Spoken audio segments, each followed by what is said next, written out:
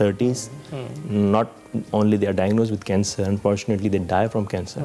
I have seen patients, brothers, sisters, brother and then sister of the same family dying of cancer. Mother and then daughter dying of cancers.